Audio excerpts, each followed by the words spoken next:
parte de mi familia es originaria de un pueblo llamado San Felipe XXLA, el cual está ubicado en el estado de Tlaxcala. Durante los años 40 y 50, fue conocido por las apariciones constantes de nahuales y brujas, y lo que les voy a contar le sucedió a mi abuelo varios años antes de que se casara con mi abuela.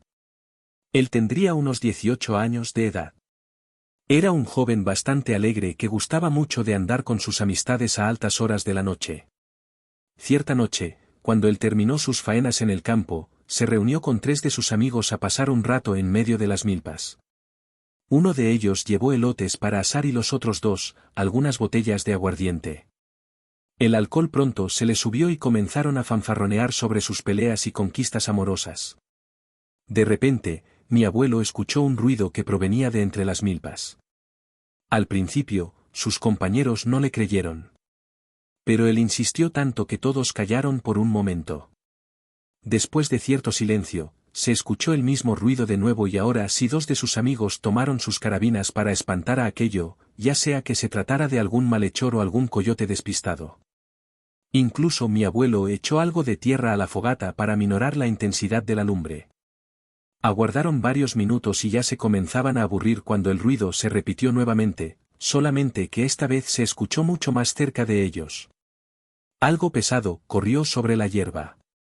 Ellos se escondieron entre las milpas y lo que vieron fue a un burro negro sin cola que cargaba un puerco. «Es un nahual», exclamaron todos y enseguida hicieron la señal de la cruz. Uno de ellos plantó en la tierra su machete, el cual había bendecido días antes, y este animal se detuvo de golpe como si algo lo hubiera paralizado en ese instante. Entonces el abuelo sacó su látigo trenzado y se acercó al burro para golpearlo. El nahual se encogió ante los golpes que daba, cuenta el abuelo, que comenzó a revolcarse de una manera espantosa como si le estuviera dando un ataque de epilepsia. Así, poco a poco, fue adquiriendo la forma de un hombre joven de unos 20 años de edad. Aquel hombre le suplicó que ya no lo golpeara, le comentó que él provenía de un pueblo vecino y que se había visto en la necesidad de robar debido a que era muy pobre y que no tenía dinero para pagar los gastos de su boda, ya que se iba a casar en 3 días y que solamente de esta manera se había hecho de algunos animales para darles de comer a los invitados. Mi abuelo y sus amigos tuvieron lástima de él. Lo ayudaron Se levantó e incluso lo invitaron a comer elotes y unos tragos de agua ardiente, bebieron con él y brindaron por la salud de su futura esposa e incluso le cooperaron con algunos pesos para su festejo. El nahual, sumamente agradecido, los invitó a su boda, les dio la dirección diciéndoles que preguntaran por Camilo y se marchó con el puerco a cuestas. A los 3 días, mi abuelo y sus amigos fueron a la boda. Camilo era el novio y la persona con la que habían bebido aquella noche. Cuando llegaron, el yen lo recibió muy bien, les dio el puesto de invitados de honor e incluso les puso a cada uno de ellos un itacate para el camino. Tiempo después, la gente le decía a mi abuelo que no se juntara con Camilo, ya que éste tenía fama de ser nahual, pero a él nunca le pareció importar mucho aquella referencia. Pues él siempre nos decía que un hombre agradecido en el fondo no podía ser una mala persona. Aplausos, relato compartido por Víctor. Me llamo Víctor y trabajo en un lugar llamado Santa Fe. A ese lugar entro a trabajar a las 7 de la mañana, por lo cual, ¿para qué? Tengo que llegar a mi trabajo, así que tengo que salir a las 6 de la mañana. Hay 2 caminos para llegar a mi trabajo, uno corto y uno largo. El largo consiste en caminar rodeando un par de colonias y llegar a la parada del bus que me lleva hacia Santa Fe. El camino corto atraviesa un panteón en línea recta entre las tumbas y llega hasta esa misma parada, pero con unos 20 minutos de ahorro de camino. Todos los días me encontraba con otro vecino que caminaba por ahí y nos acompañábamos distintos. Yo iba caminando entre las tumbas como de costumbre, y observé a lo lejos una silueta negra con forma de hombre parada a la orilla del camino. Yo siempre llevaba mi lámpara del celular encendida para ver el camino y la levanté en dirección a la sombra, pero ésta cruzó la calle y se metió entre las tumbas. Llegué a ese punto en cuestión de 10 segundos. Lo estuve buscando para ver si era alguien, pero estaba solo, no veía la forma de que se pudiera esconder de mí o si era en algún lugar, porque solo había lápidas y cruces en ese lugar, así que mejor dejé de buscarlo y continué caminando hasta mi destino en otra ocasión. caminaba y me crucé con un perro grande tipo Rottweiler. Se me paró enfrente de mí y no me dejaba caminar. Yo tenía mucho miedo de que me mordiera, pero me esperé un poco y traté de darle la vuelta. Noté que me observaba fijamente. Aunque al pasarlo, no me siguió. Tampoco logré ver hacia dónde se había metido. En la última ocasión, caminaba a la misma hora, con la penumbra de los árboles y la luz de la luna vi que a lo lejos se acercaba un perro. Pensé que era el mismo que me había encontrado unos días antes, así que bajé la luz de la lámpara y busqué una piedra para poder defenderme de dicho animal. Encontré una mitad de un ladrillo y lo tomé. Al levantar la luz de la lámpara, quise ver a qué distancia venía ese perro negro y mi sorpresa fue que ya no era ningún perro el que había en ese lugar, sino más bien una persona. Este hombre estaba vestido con un pantalón de mezclilla y una sudadera con gorro cubriéndole la cabeza. Les juro que me entró un escalofrío intenso y, al cruzarnos, pasó junto a mí sin hacer ningún movimiento, tampoco me miró. Era como si no me hubiera visto prácticamente. Decidí caminar rápidamente y traté de voltear para que no me sorprendiera por la espalda, pero esta persona solamente siguió su camino. Hasta el momento sigo pensando que eso era una wall. Debido a esto, ya no he pasado por ahí nuevamente. Mi amigo, desgraciadamente, falleció en ese lugar, lo encontraron muerto en el camino. Él siempre me decía que había una mujer que lo seguía, incluso a veces la esperaba y ella nunca lo podía alcanzar. Él en varias ocasiones me preguntaba que si no la había visto, pero afortunadamente nunca me tocó. Supongo que al final sí la encontró de frente y murió de un infarto tras su muerte. No quise seguir pasando por ese camino para ahorrarme unos minutos, mejor le daba la vuelta. Aunque caminara más y me levantara más temprano, es mucho más seguro hacer eso que volver a caminar en ese panteón. Aplausos. El siguiente relato fue algo que nos ocurrió en enero del 2016. Esto nos pasó a mi novio, un amigo, su novia y a mí. Por supuesto, vacacionamos en el estado de Campeche y visitábamos algunas antiguas ciudades. Mi amigo puso su camioneta y él y mi novio se turnaron para conducir. Llegamos a un lugar llamado Calakmul y esperamos junto con otros excursionistas al guía que nos tenían asignado. A los pocos minutos llegó un hombre alto, fornido, blanco y de ojos verdes, parecía de nacionalidad alemana y se veía que en sus tiempos de juventud había sido un hombre bastante guapo. Este hombre se presentó como arqueólogo y nos dijo su apellido, que ya olvidé a causa de mi mala pronunciación, pero lo recuerdo con facilidad. Y es que hablaba muy bien el español y además era una persona muy amable. Durante el recorrido aprendimos cosas interesantes sobre aquella antigua ciudad maya, incluso me pareció que le caímos bien a nuestro guía, pues de todos los visitantes nosotros éramos el grupo que más demostraba interés y hacíamos múltiples preguntas sobre el lugar. En un receso nos acercamos al guía para convivir con él. Al poco rato, este señor nos tuvo la confianza suficiente para platicarnos un poco de su vida. Él era originario de un pequeño pueblo en Austria y había llegado a México teniendo algunos meses de vida, puesto que sus padres se habían huido del régimen nazi. Al crecer, se casó con una mujer originaria de Yucatán. Ella tenía un postdoctorado y daba clases a estudiantes de posgrado en la Universidad Autónoma de aquel estado. A pesar de sus estudios, ella nunca había renegado de sus raíces, incluso lo había introducido tanto ella que el hombre decía que se sentía más maya que austriaco. Después de una larga charla, mi novio se atrevió a preguntarle qué era lo que no le gustaba de México, y aquel hombre nos respondió sin dudar que era el poco cuidado que le daba el gobierno a las zonas arqueológicas, ya que existe mucho saqueo en ellas. También nos contó que él y un grupo de personas hacían todo lo posible por enfrentar el robo de piezas prehispánicas, incluso llegando a niveles increíbles, pero que al final todo valía la pena. Cuando terminamos el recorrido, nos despedimos del guía y nos apresuramos a subir a la camioneta. Queríamos regresar a nuestro hotel antes de que oscureciera, no porque tuviéramos miedo, sino porque el lugar se encontraba rodeado de selva y no estábamos muy familiarizados con el camino de regreso. Eran las 6 de la tarde, llevábamos 15 minutos en el auto cuando mi amigo, que iba manejando, se orilló en la carretera para ir al baño. Mi novio aprovechó y bajó con él. Pasaron unos 5 minutos y no volvían, la otra chica y yo nos comenzamos a desesperar por su ausencia y más porque se estaba formando la neblina y en eso los vimos llegar. Mi novio llevaba una piedra entre sus manos que medía aproximadamente unos 20 cm. Subieron y la pude ver con más detenimiento. Era una roca que simulaba una persona hincada con la cabeza más grande que el cuerpo.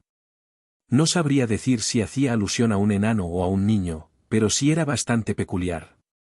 Nos platicaron que la encontraron semienterrada al pie de un árbol y que habían tardado tanto porque estaban discutiendo si se la llevaban o no. Nosotras quisimos que la dejaran de vuelta en su lugar, puesto que recordamos las palabras del arqueólogo, pero no nos hicieron caso y continuamos. Nuestro camino había pasado media hora y la neblina no era espesa, pero tenían que conducir con cuidado para evitar algún accidente. En ese momento, mi amigo iba conduciendo y mi novio iba en el asiento del copiloto. La novia de mi amigo iba contemplando el paisaje cuando de repente me señaló hacia la parte trasera de la camioneta. ¿Viste? Me preguntó. Yo le respondí que no y trataba de ver hacia donde ella señalaba. Había un animal por ahí, agregó. Yo no veía nada, así que la chica no insistió. Sin embargo, después de unos escasos minutos, observé algo que avanzaba rápidamente entre la neblina era grande, blanca y se desplazaba en 4 patas. ¿Es eso?, le pregunté, ella asintió y enseguida le avisamos a los demás, quienes no habían prestado mucha atención a aquel suceso. No se preocupen, podemos espantar a ese animal con el ruido del claxon, comentó mi novio, despreocupado. Habían pasado unos segundos cuando mi amigo detuvo el auto y señaló hacia enfrente. A pesar de la niebla, vimos a un enorme perro blanco que más bien parecía un lobo, cuya mirada era brillante y verde. Algo raro era que no nos miraba con ojos amenazantes. Aunque nos estaba observando a todos, lo más extraño era que aquel ser me pareció conocido. El lobo saltó hacia un lado del camino y se perdió, o eso quisimos creer. Parece que nos venía siguiendo.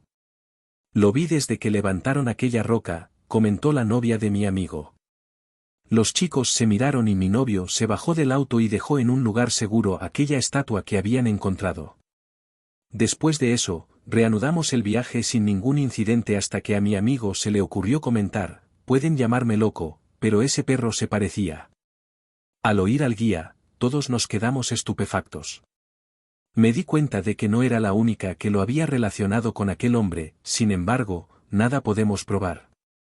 Poco después de lo acontecido, me llevó a reflexionar que, si bien hay gente capaz de transformarse en animal para hacer travesuras o cometer actos de maldad, quizás no sería tan tonto pensar que hay personas que lo hacen para proteger lugares sagrados. ¿O qué piensan ustedes? Aplausos. Este relato le sucedió a mi bisabuelo, que en paz descanse. Él era originario del pueblo de San Felipe, Exa, ubicado en el estado de Tlaxcala, el cual quedaba como un día de camino de una ranchería llamada La Rosita. Cabe destacar que esto ocurrió por los años 40. La Rosita pertenecía a un hombre muy rico llamado Don Tomás, de quien en vida se sospechaba que había sido nahual, pero nunca se le pudo comprobar. Lo que era indudable es que esta persona había tenido un carácter déspota y agresivo. Cuando murió, la gente solo fue para acompañar a la esposa y a los hijos, porque estos habían sido siempre buenas personas. El bisabuelo era amigo de uno de ellos y asistió al funeral con la bisabuela y su hijo mayor desde el primer día que estuvieron velando a ese hombre.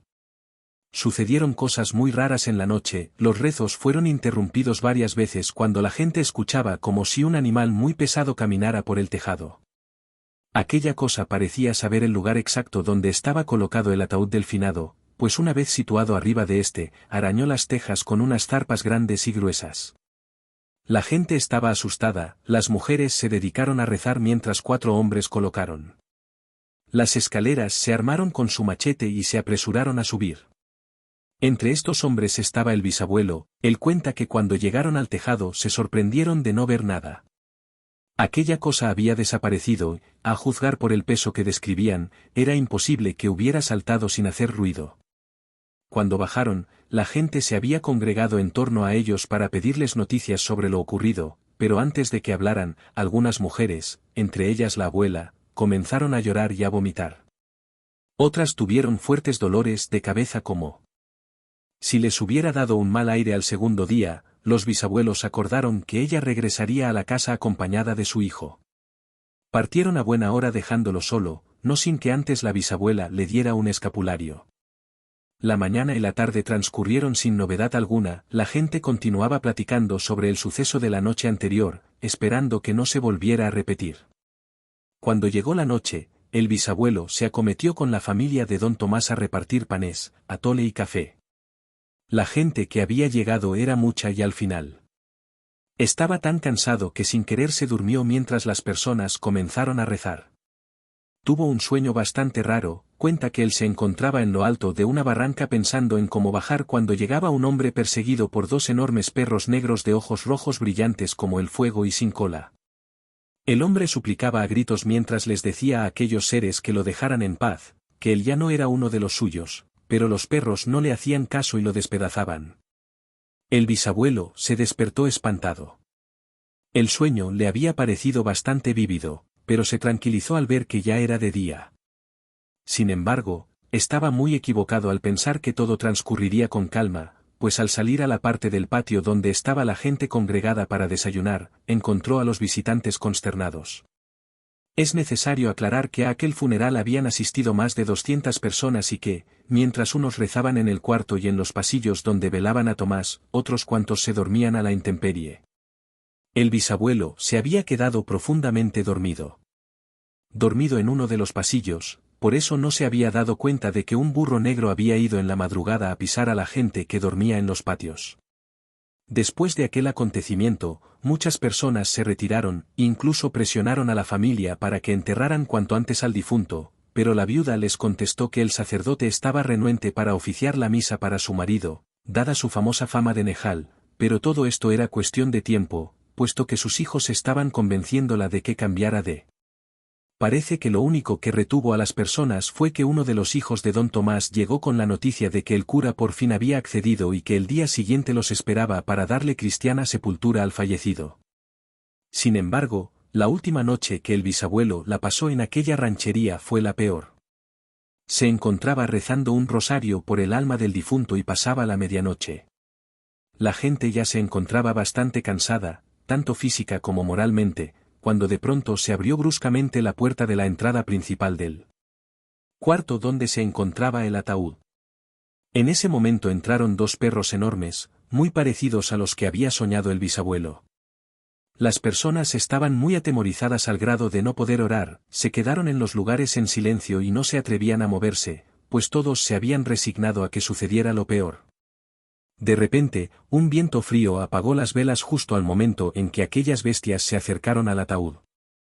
Se escuchó un ruido estridente y después que arrastraban un pesado bulto a gran velocidad. Hubo un silencio desesperante. Hasta que alguien dijo que ya se había ido. Cuando prendieron nuevamente las velas, se dieron cuenta de que el cajón estaba volteado y que el cuerpo de don Tomás ya no se encontraba. La gente comenzaba a rezar para curarse del susto, mientras que otros murmuraban que esos perros solo habían ido por don Tomás, puesto que si hubieran querido hacer algún daño, lo habrían hecho sin ningún miramiento. Al día siguiente, la familia del difunto tuvo que echar piedras en el ataúd para que pesara y tener algo que sepultar. La gente no quiso quedarse para. Los rosarios tenían miedo de que las noches les sucedieran más cosas desagradables. Por su parte, el bisabuelo afirmaba que aquel hombre con quien había soñado esa noche no debía ser otro que don Tomás, quien en esos momentos seguramente yacía en el infierno, pagando todas esas fechorías que hizo en vida como nahual.